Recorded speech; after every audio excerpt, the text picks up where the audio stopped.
자, 안녕하세요. 자, 이번 시간에는 이제 좌표론에 대해서 한번 알아보도록 하겠습니다.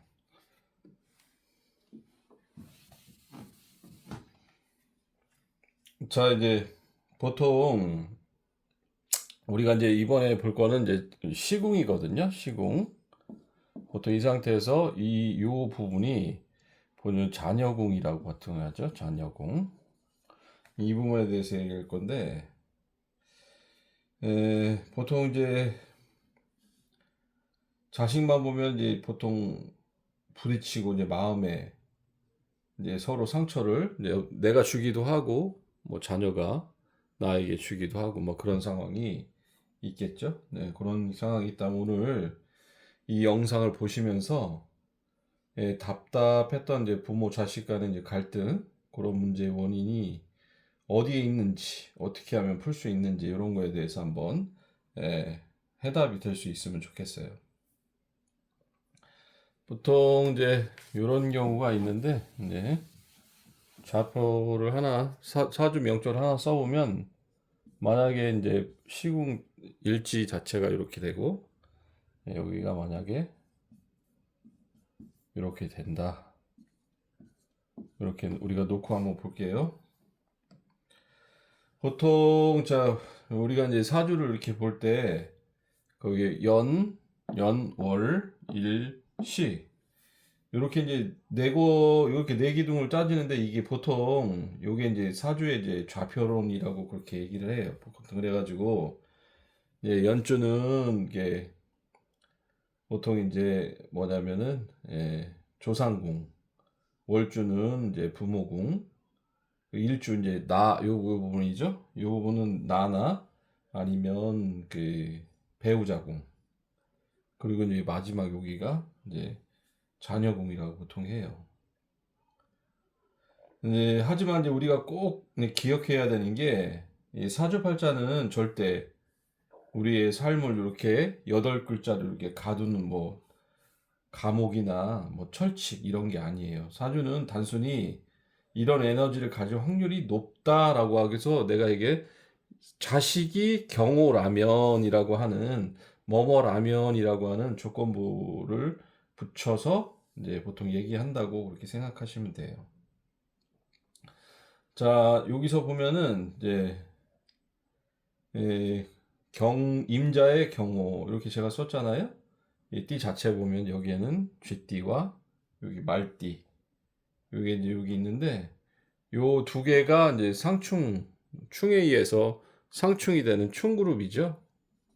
충그룹이고 여기서 중요한 오행의 이제 지향점이 있는데 보통 내 밑에 있는 저 자에너지 안에는 이 모든 걸 이제 걷어들이고 결실을 맺으려고 하는 금 기운이 가장 강해요.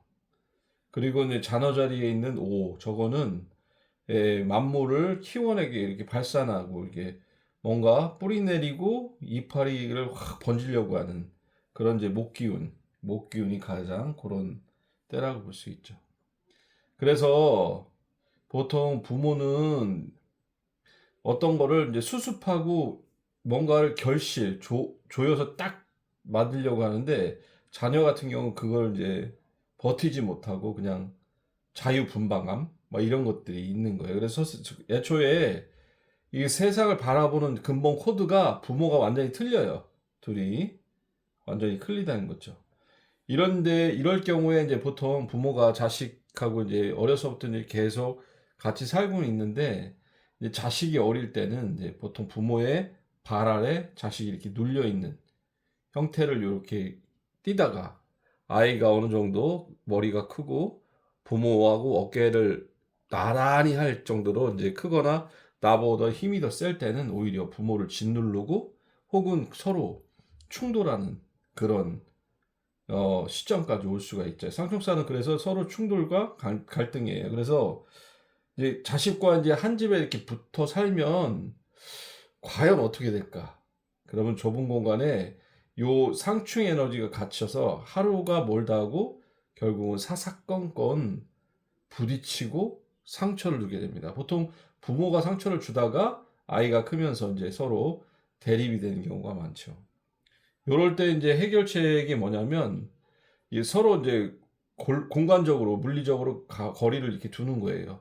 그래서 자녀를 좀 일찍 독립해서 이제 집을 나가 살게 하거나 아니면 멀리 떨어지는, 구체적으로 이제 이렇게 일찍 출가 이렇게 이런 걸 시켜서 이제 약간 이게 떨어져 지내면 서로에게 그런 거는 좀 덜어지게 되죠.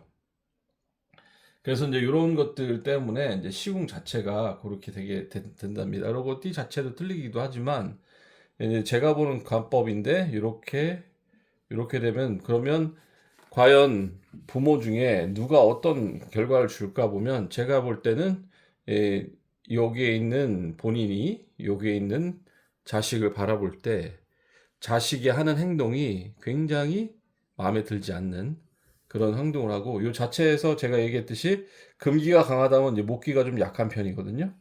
요 목기가 이제 여기서 보면 뭐 요게 육신적으로 보면 요게 재성이에요.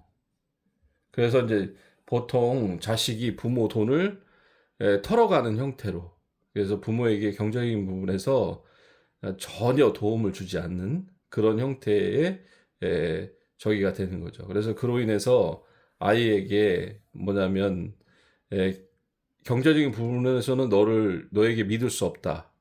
현금의 금전적인 면에서 그런 형태로 이제 아이에게 자꾸 압박을 주게 되고, 반대로 그럼 나는 자식에게 어떤 영향을 주게 되냐?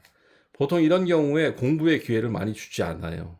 그래서 아이가 좋은 선생을 붙이지 않거나 혹은 공부를 시켜주지도 않으면서 공부를 잘 하라고 소리만 지르는 형태로, 사실 실질적으로 아이가 커나가는 데 있어서 경제적인 부분에서, 아니 인성적인 어떤 학문이라든가 이런 쪽에서 전혀 도움이 되지 않는 방향으로 이끌어가기 때문에 이제 서로 상호작용보다는 서로의 불만을 갖고 살아가는 경우가 굉장히 많죠. 그래가지고 이럴 때는 서로 부모 자식이 성향이 너무 크기 때문에 어느 정도 큰 다음에는 이제 일찍 예, 가출은 아니죠. 출가를 시키는 그런 지혜를 갖는 것이 좋습니다. 네, 오늘은 이렇게 간단하게 시궁에 대해서 한번 알아봤고, 다음 시간에는 더 자세한 걸 한번 볼게요.